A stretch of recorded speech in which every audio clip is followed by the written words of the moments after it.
vamos a recapitular en esta primera diapositiva los elementos necesarios para concentrar la orina o para reabsorber agua.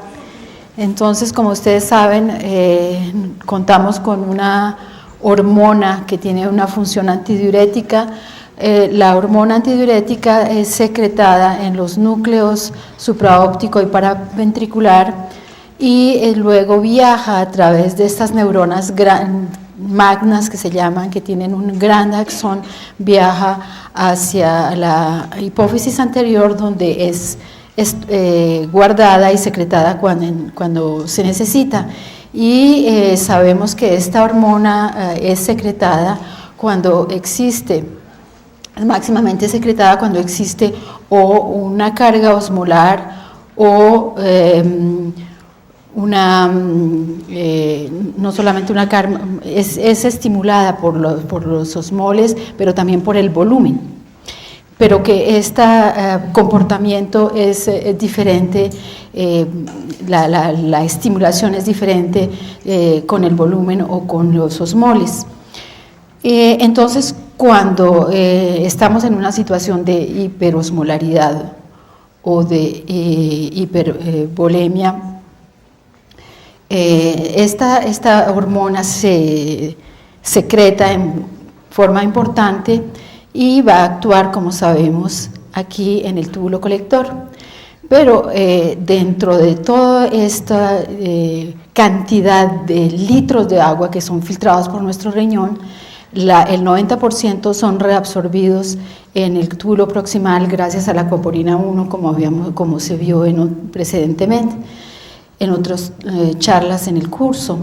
Y solamente 9% van a ser reabsorbidos en este túbulo colector gracias a la acción de la hormona antidiurética, pero también gracias a este gradiente córtico medular de osmoles del cual también hemos hablado en las otras charlas, y vamos a tener entonces vamos a excretar solamente 1% del agua que los riñones filtran y que corresponde en un adulto a unos 5 a 2 litros por día. Entonces, cuando hablamos de diabetes insípida nefrogénica, podemos, en esta diapositiva puse al frente la diabetes insípida central, que es la entidad con la cual hay que diferenciarla esencialmente. En la principal manifestación es una poliuria y una polidipsia. En los dos casos, en condiciones de deshidratación, o sea, cuando hay una pérdida de volumen y una aumentación de la osmolaridad plasmática, normalmente, si todo funcionara bien en el organismo, deberíamos tener una orina muy concentrada en condiciones de deshidratación, pero en estos pacientes, tanto en la central como en la nefrogénica, lo que vamos a observar es que la osmolaridad urinaria está baja y que normalmente cuando estamos deshidratados también se debe disminuir la producción de orina. Pero en estos pacientes no se disminuye la producción de orina y en estado de deshidratación siguen con un volumen de orina importante. Pero la gran diferencia entre las dos es que en la diabetes insípida nefrogénica, cuando se da o cuando el paciente está deshidratado, cuando se da la hormona sintética, la desmopresina o DDAVP, los pacientes con diabetes insípida nefrogénica no tienen un aumento adicional de la concentración de la osmolaridad urinaria, indicando que hay una resistencia del túbulo colector a la acción de la hormona. Y de manera opuesta, los pacientes con diabetes insípida central, lo que les ocurre es que tienen una disminución de la secreción de la hormona misma y cuando se les da la hormona sintética van a responder aumentando la osmolaridad urinaria. Bueno, y aquí entonces está la causa de esta patología. Bueno, ¿qué se necesita en el túbulo colector para que haya reabsorción de agua? Lo primero, en este túbulo colector, como sabemos, hay las células principales y las células intercalares. En las células principales es donde ocurre la reabsorción de agua y de sodio, la secreción de potasio, y en las células intercalares son importantes para el equilibrio ácido-básico. En estas células principales, entonces, es donde está localizado el receptor al cual se liga la arginina vasopresina o hormona antidiurética. Este receptor es una proteína transmembranaria ligada a las proteínas G, y una vez que la hormona se une a su receptor y se desencadena esta acción con las proteínas G, y estas proteínas G van a activar la adenilato ciclasa y va a producirse AMP cíclico. El AMP cíclico va a inducir la producción de desinasa A, y esta proteína va a fosforilar la acuaporina 2, que normalmente está dentro de vesículas.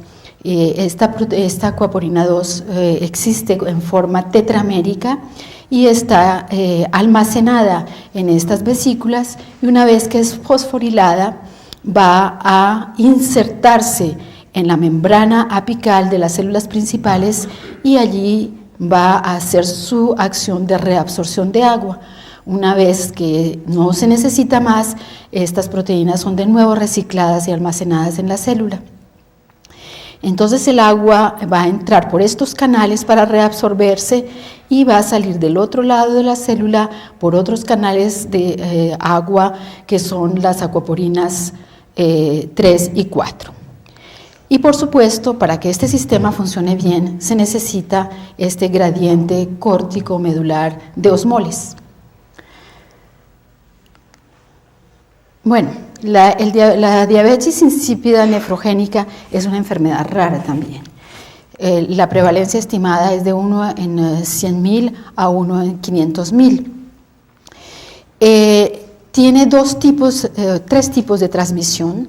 La gran mayoría de los casos tienen una transmisión recesiva ligada al X, son 90% de los casos, y en 10% de los casos la enfermedad puede ser de transmisión autosómica recesiva o autosómica dominante, siendo en este grupo más frecuente la recesiva que la dominante. La dominante es una forma realmente rara de presentación de la enfermedad. ¿Cuál es la presentación clínica de los pacientes con diabetes insípida?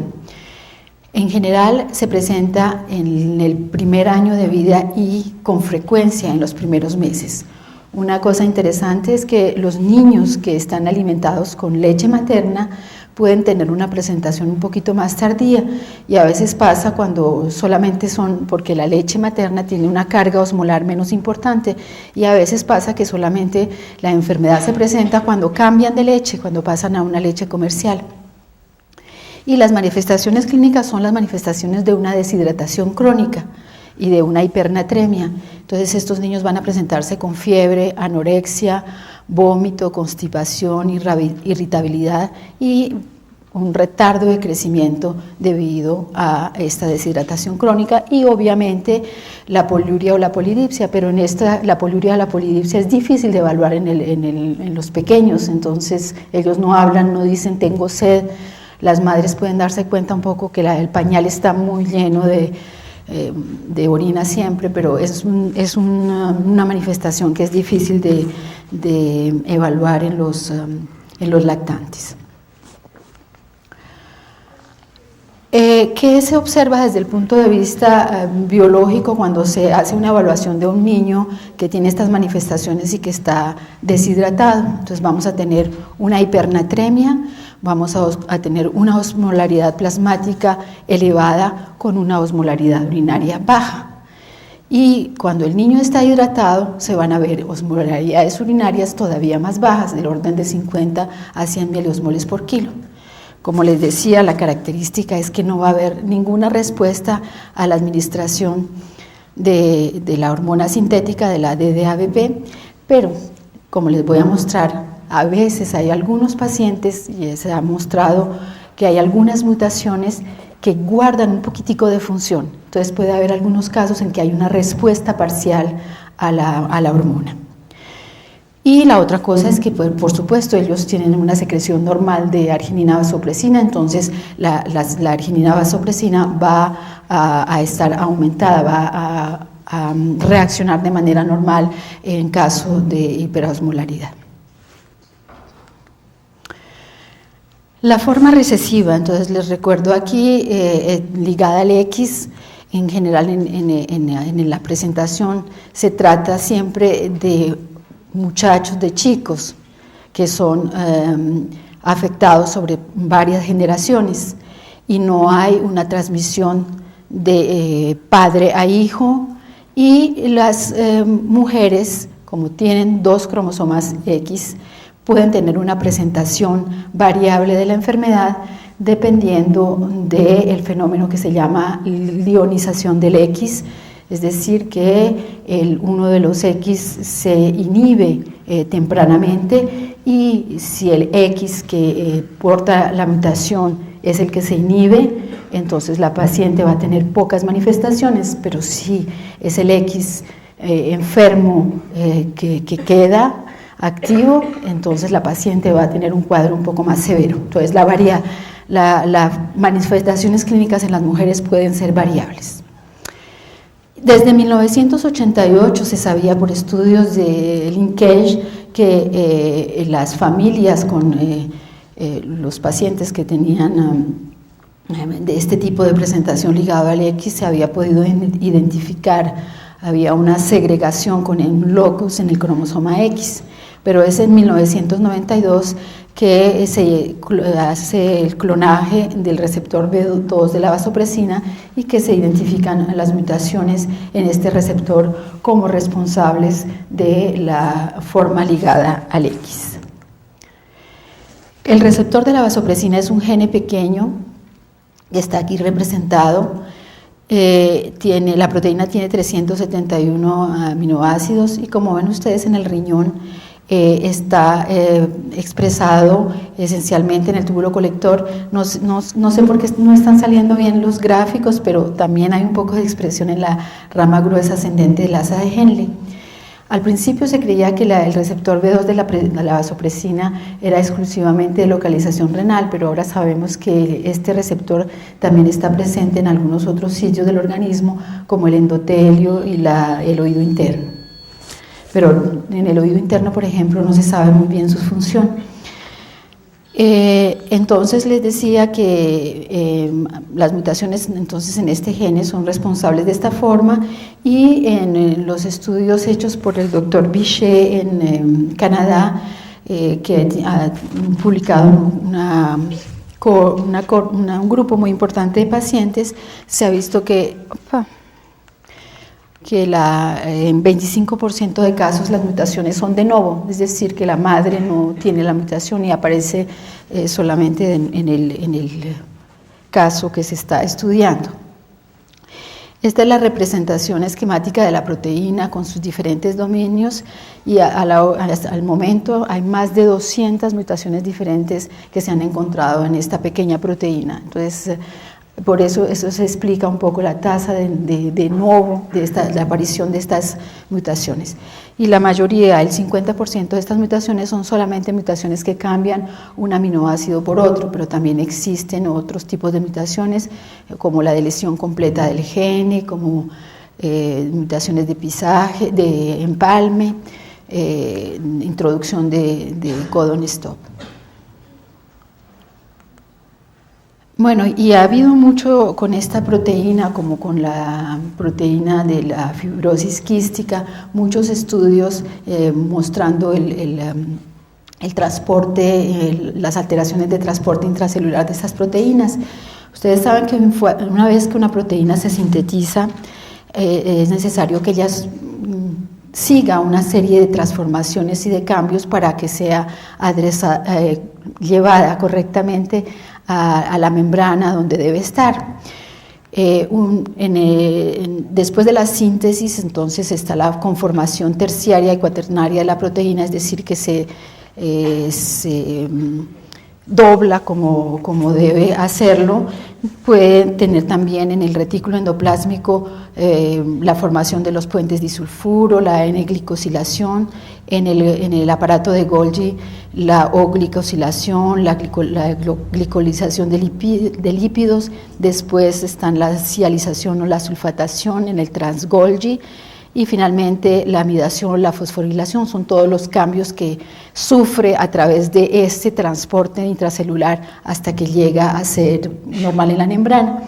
Y la célula cuenta con una cantidad de sistemas de control de calidad. Entonces, si estos fenómenos no se pasan bien, la proteína mal doblada va a ser dirigida hacia el proteasoma para estar destruida. Entonces, también en la célula existen alguna cantidad de moléculas que pueden contribuir a que esas proteínas que tienen un poquito de defecto sean estabilizadas y sean normalmente llevadas a la membrana.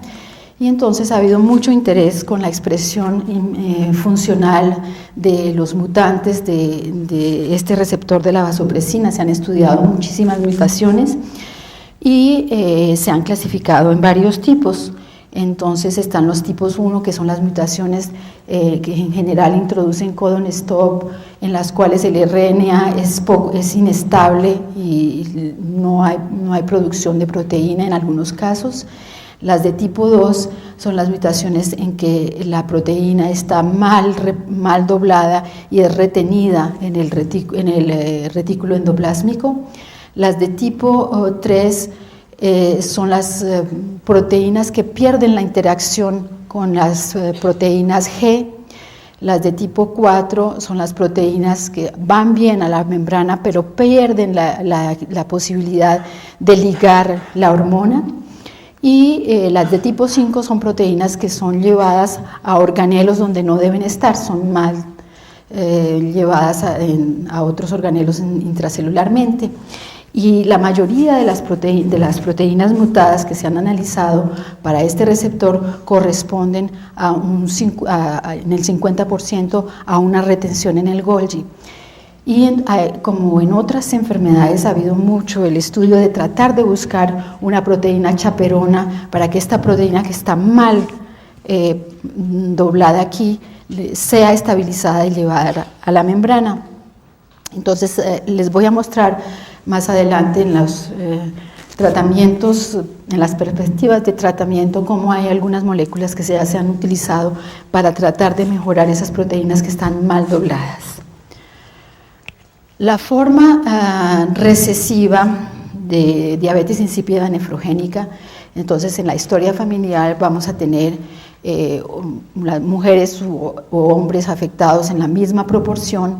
En general los padres no están enfermos, hay antecedentes de consanguinidad y lo que les decía, esto es más bien histórico, pero hago algún comentario. Como les decía, hay receptores extrarrenales y esto se conoce desde hace mucho tiempo, y entonces se hace en el periodo en que todavía no se conocía el gen responsable de las formas autosómicas, se hizo pruebas con la desmopresina, se inyectaba la desmopresina y se evaluaba esta respuesta extrarrenal, cuál es la aumentación de factor 8 de coagulación y el aumento del factor de von Willebrand. Estos dos factores se aumentan en los pacientes que no tienen mutación en el receptor B2 y no se aumentan en los pacientes que tienen el receptor anormal. Después les voy a presentar un ejemplo de pacientes que tenían esa anormalidad. Entonces, en el 94, después del clonaje de la aquaporina 2, que fue un buen candidato, y se identificaron mutaciones en este gene responsables de esta forma recesiva. El aquaporina 2 también es un pequeño gene que está localizado en el cromosoma 12.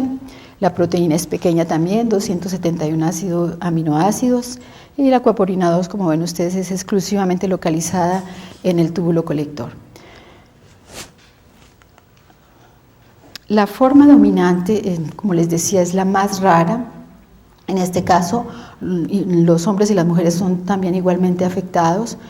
Una persona enferma, en general uno de los dos padres es enfermo cuando no se trata de una mutación de novo, y también como en el caso precedente, los pacientes tienen una respuesta normal de los receptores extrarrenales.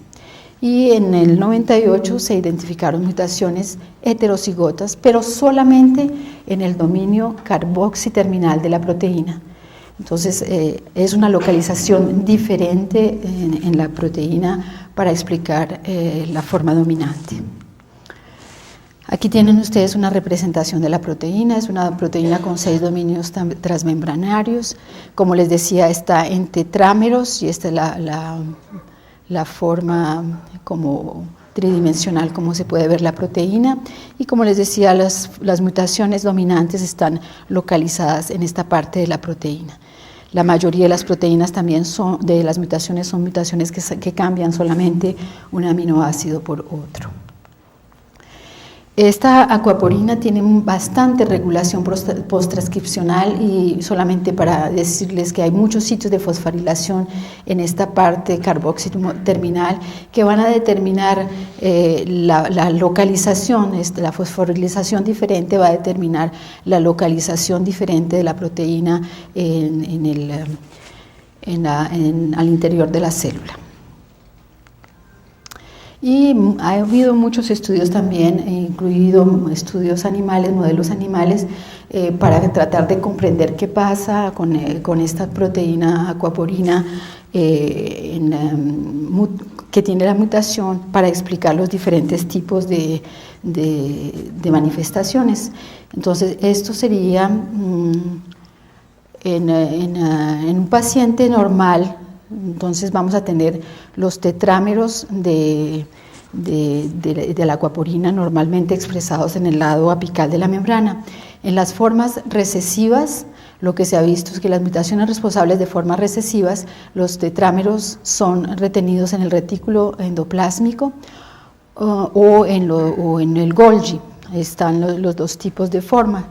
Y los padres de esos pacientes pues no tienen la enfermedad porque o tienen tetrámeros normales o tienen tetrámeros que tienen solamente uno de los tetrámeros tiene la proteína normal, entonces no van a tener anomalías. En el silvestre, la proteína silvestre está representada en verde.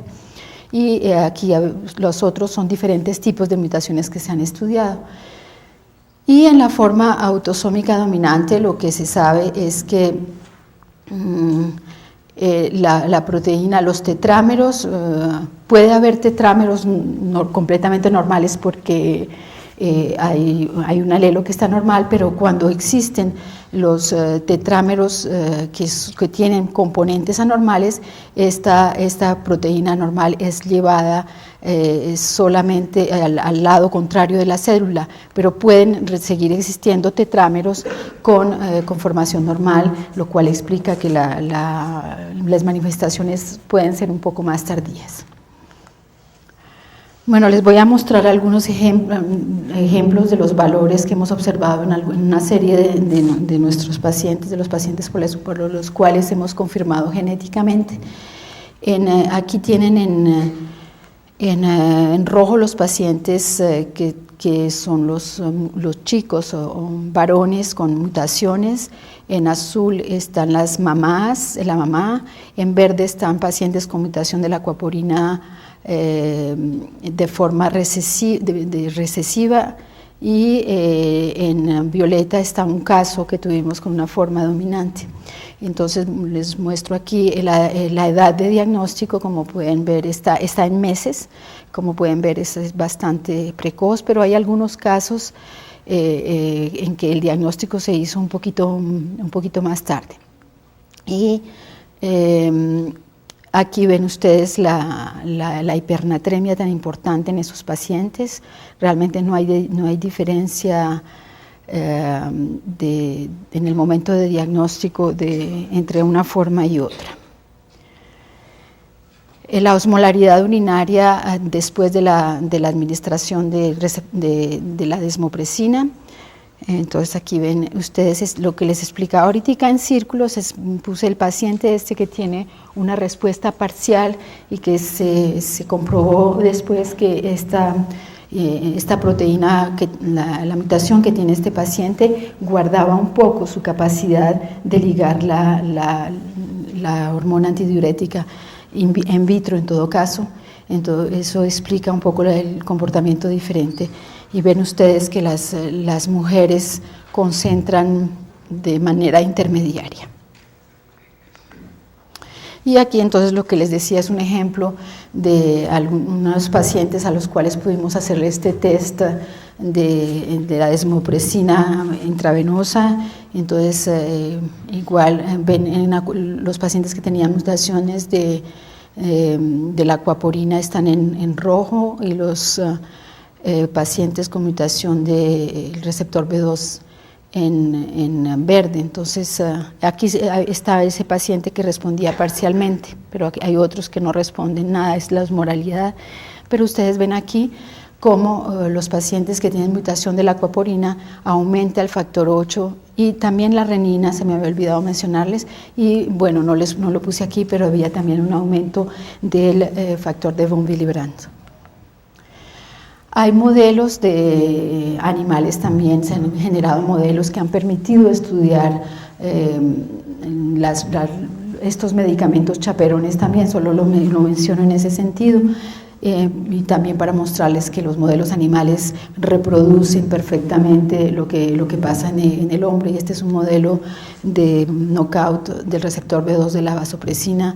Entonces ven ustedes aquí que los ratoncitos de sexo masculino tienen un retraso de toma de peso, y estos pacientes también desarrollan, y se me olvidó mencionarlos, una hidronefrosis, y los ratones, y en algunos pacientes tanto con mutaciones de la aquaporina 2 como del receptor de la vasopresina se han descrito también hidronefrosis secundarias a esta poliuria tan importante. Y ven ustedes aquí el ejemplo de esta hidronefrosis importante en el ratón que tiene mutación de la aquaporina 2 y una dilatación. Aquí ven ustedes la dilatación importante. Bueno, ¿cuál es el tratamiento de esta enfermedad?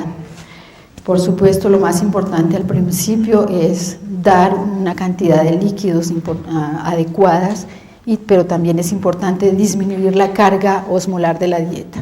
Esta carga osmolar de la dieta está dada principalmente por el sodio, por las proteínas y por el fósforo. Y esta pequeña fórmula que están ahí permite calcular la carga osmolar que se le está dando a un paciente dado para dar una cantidad de agua necesaria para excretar esa carga osmolar. En esta enfermedad se ha utilizado desde mucho tiempo la hidroclorotiazida. Parece a veces un antitratamiento, darle un diurético a un paciente que tiene poliuria, pero en realidad desde el comienzo de la utilización se ha mostrado que es muy eficaz, y el mecanismo es que este diurético, al disminuir la reabsorción en el contorneado distal, genera una hipovolemia, y a esta hipovolemia aumenta la reabsorción proximal de agua y de sodio. Y por esta manera en estos pacientes se disminuye y es muy eficaz la poliuria. El otro medicamento que se usa muchísimo es la indometacina, que ya lo vimos también en otra condición con poliuria, que es el síndrome de Bartter, también es muy eficaz. Y bueno, puse aquí, puede servir en algunos pacientes que tienen una respuesta parcial a la hormona, puede servir darles la hormona, la desmopresina. Pero como les decía, hay muchos estudios en este momento y se han estudiado tanto en modelos animales como en el hombre algunas de estas moléculas chaperonas, y dentro de ellas están los baptanes, que son los agonistas o antagonistas del receptor B2 de la vasopresina. También se han utilizado agonistas de las prostaglandinas, se ha visto que las estatinas pueden tener un efecto, y también los inhibidores de la fosfodiesterasa como opciones potenciales. Y quería mostrarles que en el caso de los antagonistas del receptor B1 y B2 que se han utilizado, Son moléculas que al fijarse al receptor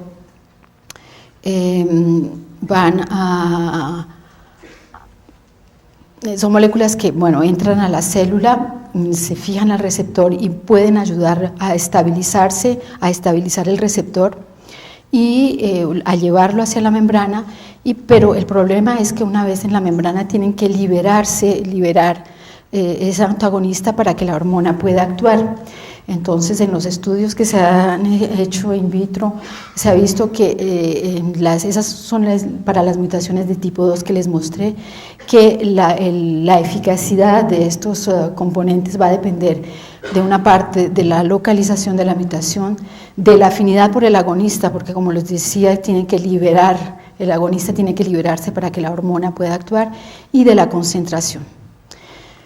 Además, estos componentes se necesita que atraviesen la membrana celular. Y hubo un ensayo con pacientes con uno de estos componentes, que es un agonista B1 del receptor B1 de la vasopresina, que mostraron una buena disminución del volumen urinario y de la osmolaridad en estos pacientes. Sin embargo, estos estudios no se continuaron porque el efecto es transitorio y además porque hay una toxicidad hepática de este medicamento. Entonces se separaron estos estudios. Pero del mismo estudio simplemente es para mostrarles que depende del tipo de mutación. Para algunas mutaciones había un aumento de la expresión de la proteína en la membrana, pero no para todos. Entonces es mutación dependiente el efecto. Y se están utilizando otro tipo de compuestos que podrían eventualmente, están en estudio, que son agonistas no peptídicos del receptor que podrían darse de forma oral, y algunos de ellos se ha visto que actúan aumentando la producción de AMP cíclico. Bueno, hay algunos autores que hacen una clasificación más larga de lo que podría ser más amplia, de lo que podría ser una diabetes insípida nefrogénica o causas de síndrome políuro polidípsico. Y bueno, aquí están los diferentes elementos que les mencioné, que son importantes para concentrar la orina, y por supuesto si hay un defecto de reabsorción de sodio, como en el caso de síndrome de Bartter, pues vamos a tener una poliuria polidipsia que a veces se confunde. Algunos pacientes, bueno, si ese paciente tiene hipocalemia, si hay una historia de hidramios, etcétera, va a ser más bien un síndrome de Bartter. En el mismo caso hay algunos pacientes con Fanconi que tienen poliuria polidipsia importante. En la insuficiencia renal crónica o aguda puede también existir síndromes poliurio polidípsicos importantes. Igualmente en la obstrucción urinaria o en el tratamiento con litio. Pero también hay otras causas como la hipocalemia. Se sabe que la hipocalemia crónica, en esas condiciones existe una disminución de la expresión del aquaporina 2, y una hipocalemia crónica puede estar asociada con una poliuria. Está también igualmente la situación de la hipercalciuria que vimos esta mañana con el doctor Nieto, y en los casos de hipercalcemia, que obviamente también están asociados en la mayoría de los casos con hipercalciuria, salvo en las mutaciones del receptor sensible o calcio. Bueno, yo creo que esto era todo. Muchas gracias. Si hay preguntas.